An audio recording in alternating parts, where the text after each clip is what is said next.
Mr. Moline, thank you very much for your exposition at the end. Of course, it was absolutely great to have this workshop here, and it was great to get the support of you, your staff, the Institute, and at a later stage this evening we will also express our thanks in a slightly different way, because words are insufficient to express our feelings of appreciation. But having now, for the last time during this workshop, a small chance to say a few words, I would like to tell a few things as a very personal impression, what I feel as highlights of this meeting. Let me begin with a small introduction. A couple of times, also yesterday and today, the concept of urban problems as wicked problems was mentioned.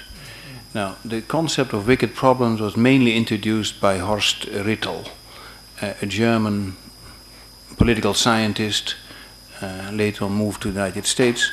But at some stage, many years back, I happened to be among his audience when he was explaining the essential elements of what is a wicked problem.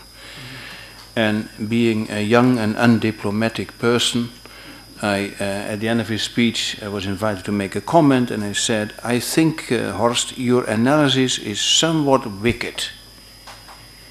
And he said, well, if you tell me you think that is wicked, you are not sure. If you are not sure, it's not well defined, so your mind must also be wicked. Now, okay, so we immediately got a point there, and ever since I have a deep memory of what is a wicked problem. I have to look in my mind, but essentially, if we are dealing with urban issues, maybe they could be wicked, but maybe to use a wrong English terminology, but Peter Beatty will certainly correct me. We have to unwicken wicked problems.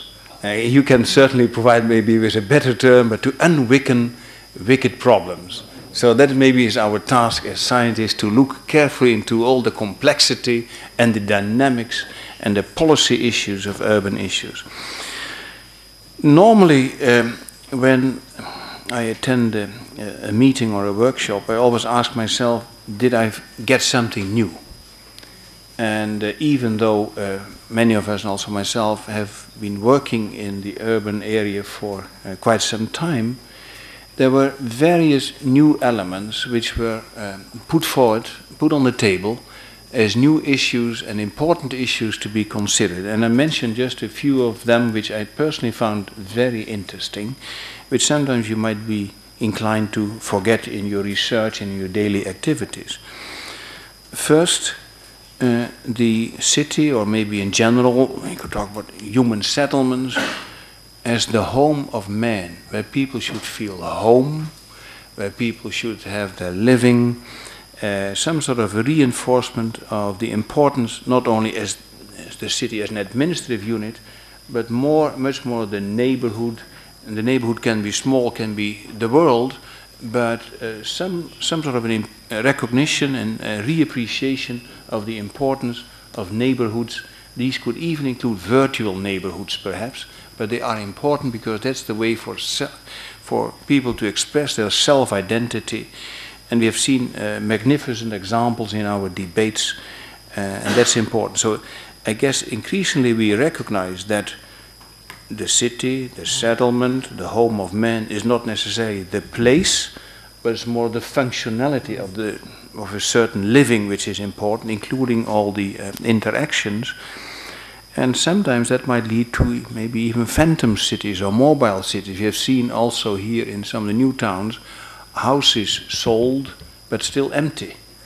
So it means families can have 2 houses, 3 houses, and that could be a new model for urban life. You are not forced to live in only one and the same house all the time, to the same extent as in several countries we have a car ownership which is far beyond one, which means essentially people can have 2 cars. Now, fortunately, you cannot drive at the same time in 2 cars, but people can have 2 cars or 3 cars, And the same could happen with houses. You can have 2 houses, 3 houses, or whatever limit you would like to impose. But it means that people are looking for some sort of a functionality in their spatial behavior, which I think is very important. And maybe you might argue that in the past, sometimes we're talking about the Homo sapiens, so the wise man, the man who thinks. Nowadays, maybe you have to talk about the Homo mobilis, the man who is always mobile somewhere around the world. I gave you one anecdote, by the way, it's an historical event. Some of you may know this. The famous mathematician, Erdős, the Hungarian mathematician who moved to the United States after the revolution in Hungary in '56, he was the father of random networks. So if you look into network algebra, you always start with Erdős, because that's, and then later on you got scale-free networks and small-scale networks and what have you. But he was the founding father of modern network analysis.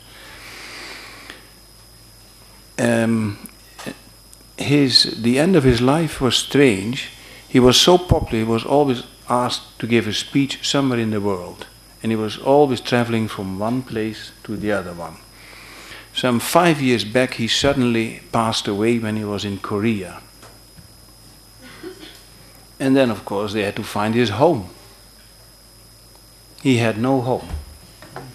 He had only an American passport, and he was always traveling, and he could not find his home. And he didn't have a home because he sold his house to do all the traveling.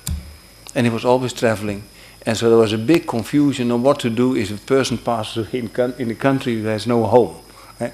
So I would not say he's the model for all of us, but but it is a symbol somehow, it symbolizes somehow mobile people. But the recognition somehow of the human settlements and the home of man, even though it's not a physical, geographical home, I think is important.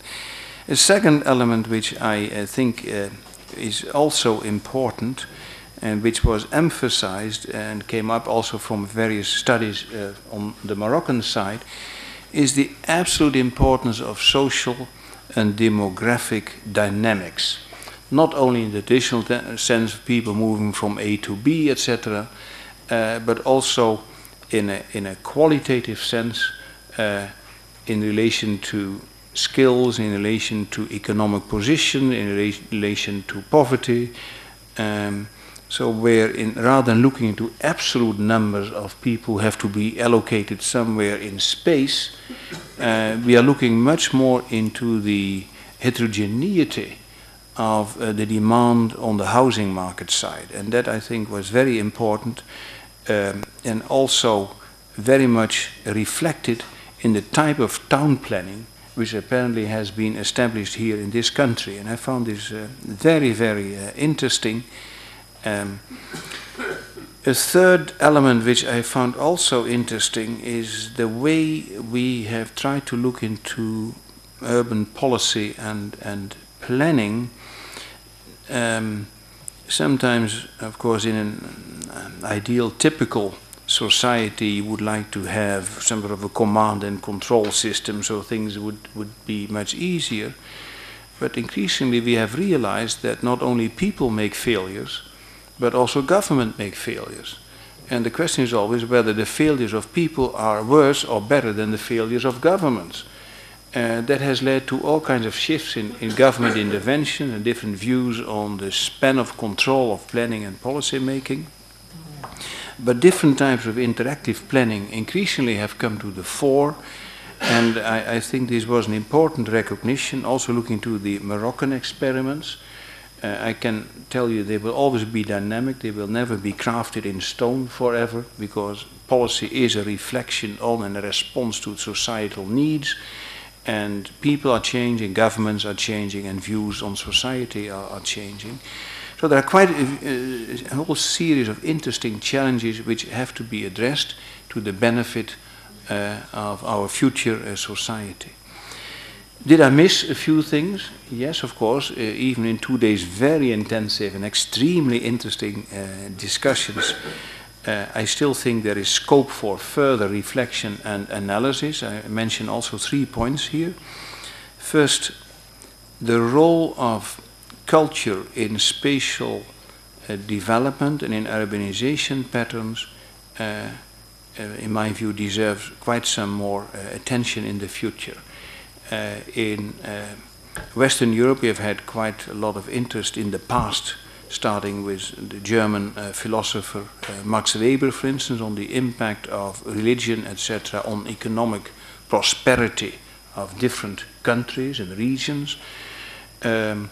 Nowadays in Western Europe we see quite a lot of additional interest in what we nowadays call cultural diversity. That could be religion, it could be ethnicity, it could be gender, it could be aging, etc. But this mix of different settings apparently has an enormous impact on the economic performance of cities and regions, including the ways cities are developing and regions are developing.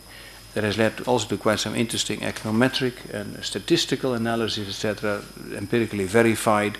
That is certainly a further topic to be discussed and to be analyzed, because also what we realize in some of the new towns, there are important elements of culture and history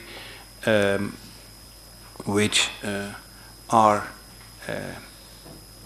somehow determining in one way or another the architecture, and that's where culture and religion is not necessarily a handicap, but can also be some sort of an anchor point for solid but also creative urban planning.